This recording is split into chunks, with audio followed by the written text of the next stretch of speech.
லஞ்சுக்கு பாசிப்பருப்பு போட்டு அரைக்கீரை கெட்டியாக பண்ணிவிட்டு பாயில்டு எக்கில் மசாலா போட்டு ஃப்ரை பண்ணி லஞ்ச் வந்து சாப்பிட்டுக்கிட்டோம்.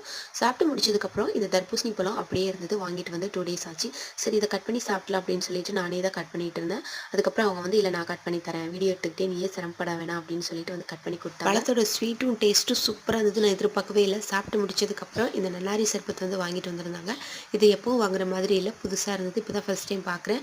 ஸோ இப்போ இந்த மாதிரி வந்து நிறைய கடைகளில் கிடைக்குது. ஸோ இதை வாங்கிட்டு வந்து இதை கொஞ்சமாக நம்ம டேஸ்ட் பண்ணி பார்க்கலாம் அப்படின்னு சொல்லிட்டு கொஞ்சமாக ஜூஸ் போட்டேன், நிறைய போடலை, அளவாக போட்டு குடிச்சு டேஸ்ட் பண்ணி பார்க்கலாம் அப்படின்னு சொல்லி குடிச்சு பார்த்தேன். பட் எனக்கு கொஞ்சம் பிடிக்காத மாதிரி இருந்தது. பட் கண்டிப்பாக உங்களுக்கு பிடிக்கும்னு நினைக்கிறேன். நீங்களும் ஒரு தடவை வாங்கி ட்ரை பண்ணி பாருங்க. அதுக்கப்புறம் அமீரா குட்டி என்ன பண்ணிக்கிட்டு இருக்கான்னு பாருங்க. கிச்சனில் நான் சமையல் பண்ணிக்கிட்டு இருந்தேன். பாப்பா வந்து தூங்கி எந்திரிச்சிட்டு என்னோட ஷால் எடுத்து தலையில் போட்டுட்டு நான் என்னென்ன பண்ணுவேன்னு அதே மாதிரி பண்ணிக்கிட்டு இருந்தாங்க. அதுக்கப்புறம் தொழுது துவா செய்வேல அந்த மாதிரிலாம் செஞ்சுட்டு இருந்தாங்க. நான் வீடியோ எடுத்துகிட்டு இருந்தேன் தெரியாமல். அவங்கள தான் நான் கிச்சனில் நின்று வீடியோ எடுக்கிறேன்னு கண்டுபிடிச்சிட்டாங்க. அதுக்கப்புறம் ஒரே ஸ்மைல் தான். இந்த வீடியோ தான் எனக்கு ரொம்ப பிடிக்குன்னு சொன்னேன்.